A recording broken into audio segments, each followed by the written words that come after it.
Two flyweight prospects, one man, one woman, one representing the PFL, one representing the UFC, one 12-0 with 11 finishes, the other 16-0 with 12 finishes. Dakota Ditcheva and Tatsuro Taira extended their perfect records. One will enter the PFL playoffs in August, the other will enter the top 5 in the UFC men's flyweight rankings. Let's talk about these two young phenoms that stole the show this weekend.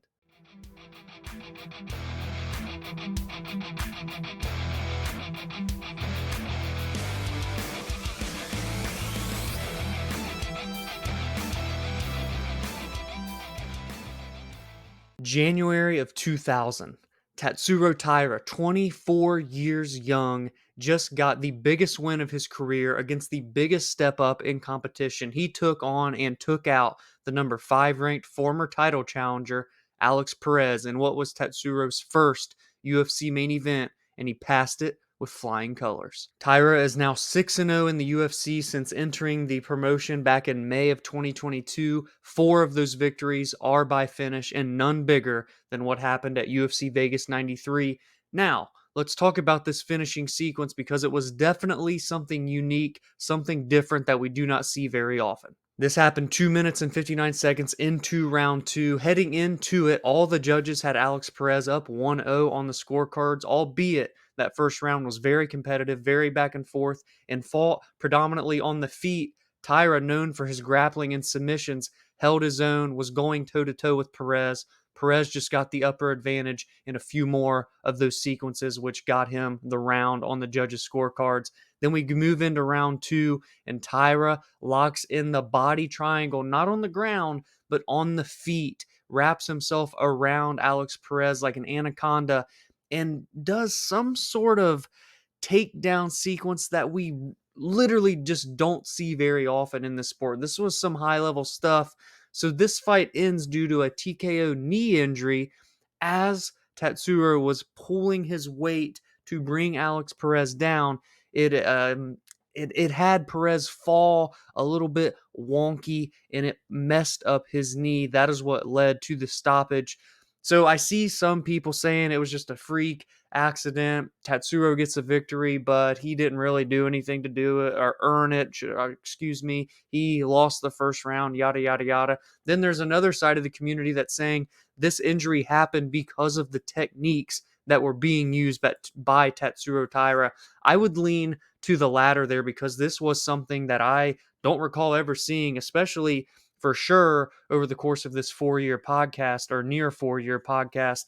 This was very high level grappling, the power to do the takedown this way, the technique to secure it that way, something that I have never seen before. And for that, I give Tatsuro Taira credit. I tip my hat to him. This was the biggest win of his career. This was the first ranked opponent that Tatsuro Taira had ever faced, and he got launched all the way into the deep end against someone who's been there against the likes of the best in this division for many years now, fought for a title, just knocked out Matheus Nicolau with one punch at the end of April, someone who is a severe threat and danger to take that perfect record away from Tatsuro, and he passes the test. He will now enter come Tuesday morning, not only the top 10, but more than likely cap it out at that number 5 spot in the flyweight division. 16-0, 12 finishes, only 24 years old. As I mentioned, if you're listening on the audio podcast on Friday, Tatsuro and Muhammad Mokaev were kind of rising together, both very young, both undefeated, both very promising futures. Mokaev had fought the better competition, gotten the better wins in terms of name value, but now all of a sudden, Tatsuro has the opportunity to pass him in the rankings, and that is at least until we wait until the end of next month at UFC 304 when Mokaev will take on Manel Kape. So this division is really moving right now. We had the title get defended in May with Pantoja remaining the champion after beating Steve Erceg. We have Tatsuro Taira remaining undefeated, going to crack into the title contention discussion. And we have Manel Kape versus Muhammad Mokaev in July, which could potentially be a number 1 contender fight. 125 pounds, it's on fire. And from the UFC men's flyweight division, we'll jump into the PFL women's flyweight division because the best striker in the world right now in women's mixed martial arts is Dakota Ditcheva. The 25-year-old from Manchester, England is 12-0 with 11 finishes. 10 of those are by knockout, 8 of those 10 in the very first round. I don't care what anybody comes to say about, oh, her level of competition, boo hoo, wah, wah, wah. No, I don't care who she's fought. You go look at her strike, and fight by fight, you see the evolution in her game. Her mom is a kickboxing world champion. Her brothers, or maybe even a Muay Thai, one of the two. Her brothers practice Muay Thai and striking. She is lethal. She is dangerous. You don't see high level striking like this very often in women's mixed martial arts. She is an absolute problem. She is now in the PFL playoff. She will be taking on Jenna Bishop in the first round. Should she win that one, she will have the chance to become the PFL regular season champion and win $1 million after just winning $100,000 and becoming the PFL Europe champion in 2023. She really does have the opportunity here, if she can win these last two fights and become the champion, to be the new face of the PFL, something that was held by Kayla Harrison for many years. Right now doesn't necessarily seem to have a face of the company. You could say it's Francis Ngannou because they had that big monumental signing with him. However, he's not participated in the PFL cage. He's just kind of represented them as an ambassador thus far. Therefore, in terms of active fighters in the promotion, I wouldn't say they have a face of the company right now. Dakota Ditcheva can be that and then some. And I'm going to compare this kind of rise to that of Kayla Harrison because, yes, not necessarily before the PFL. Kayla was obviously an Olympic champion 2 different times in judo, but people had always complained about her level of competition. Oh, she's undefeated, but who has she beaten? And then what does she do? She becomes a 2-time PFL champion. She beats every single person that was ever put in front of her.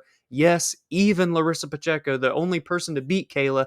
Kayla had already beaten her twice anyways. Then she signs with the UFC and beats a former bantamweight champion and boxing world champion Holly Holm. So what did that do for the people that complained about the strength of schedule? That just strengthened my side of the argument more. They are saying yes to the people that they are getting thrown to them in the PFL. They don't have a say in who they fight. They sign the contract, they go fight, they go win, they go dominate more likely than not. The same here can be said for Dakota Ditcheva. She's probably the most exciting women's fighter in the PFL, undoubtedly. Maybe the most exciting in all of mixed martial arts. Zhang Weili would like to have a word with me about that discussion, but Dakota is definitely in that area, in that arena, excuse me. And in terms of striking, again, I don't think there's another woman in MMA right now active that can compete toe-to-toe with Dakota Ditcheva in the striking realm. And while we stay in the PFL, I will just kind of list the rest of the playoff circumstances. Again, this card was heavyweights and women's flyweights.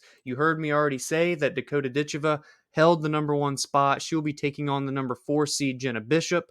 And then the number 2 seed Taylor Santos will be taking on the 3 seed Liz Carmouche. That fight is an awesome, awesome matchup. Liz Carmouche is the most recent Bellator Women's Flyweight champion. Taylor Santos came over to the PFL this year from the UFC, has gone 2-0 so far with a first-round submission. We know that she arguably beat Valentina Shevchenko during her time in the UFC and should have became the UFC Flyweight champion. Liz fought for belts in the UFC at Bantamweight and Flyweight. That fight is going to be an incredibly high-level MMA fight. The winner will go to the championship in a weight, Dakota Ditcheva versus Jenna Bishop. So that's the women's flyweight division, which, in my opinion, is the best division and season in all of the PFL for the 2024 year. And then for the heavyweights, the seeding will be the number 1, Denise Golsov, who just finished Thiago Santos on Thursday night. He will be taking on the 4 seed Tim Johnson, who came in as a late replacement, only got 1 victory, but it was a first-round knockout, enough to get him in to the PFL playoffs.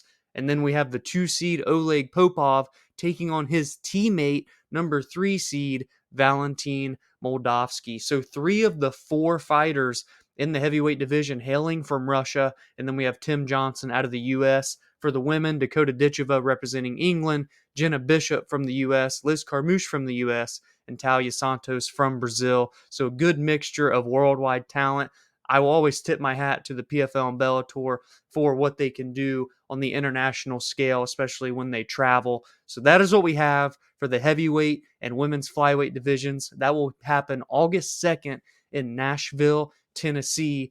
And then next week, we will see who will make the playoffs for the lightweights and light heavyweights. So be sure to let me know in the comments below, what did you think of that finish in the Tatsuro Taira versus Alex Perez fight? Did you think it was a freak injury? Did you think it was due to that technique that Taira used? Nevertheless, 16-0, 12 finishes, now going to be a top contender in the men's flyweight division. What do you think is next for him? Is it an immediate title shot, or do we wait until UFC 304, what happens with Manel Kape and Muhammad Mokaev, and then go from there? And for the PFL, let me know what you think about my take. Is Dakota Ditcheva the best striker in all of women's mixed martial arts right now? And what do you make of the playoffs for the women's flyweights and heavyweights? Give me all of your thoughts in the comments below. If you enjoyed this recap of the UFC and of the PFL mixed together, let me know and drop a like, subscribe to the channel. If you are new, I recap the most meaningful results every single week.